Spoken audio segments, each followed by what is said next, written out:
el primer encuentro de médicos gallegos en el mundo que organiza ASOMEGA, la Asociación de Médicos Galegos, en Santiago de Compostela el próximo septiembre será sin duda un punto de encuentro excepcional y que marcará probablemente el mayor hito de la medicina en Galicia en este año, en el año 2019. Será un punto de encuentro para todos los gallegos que trabajamos tanto dentro como especialmente fuera de nuestra comunidad autónoma. Y aparte de ese punto de encuentro que nos permitirá un poco actualizar cómo está la medicina, cómo están aspectos de la investigación y de la realidad asistencial de la medicina, yo creo que nos va a permitir a todos los médicos galegos crear en torno a ASOMEGA una red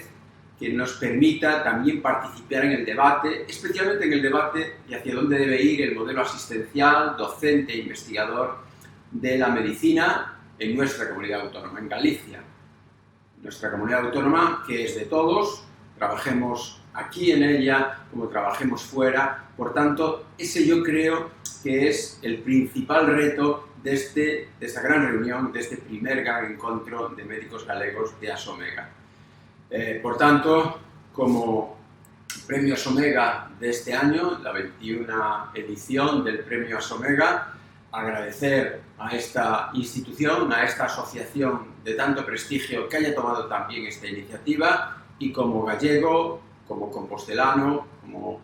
trabajando en el Hospital Clínico Universitario de Santiago, bienvenidos a todos a Santiago.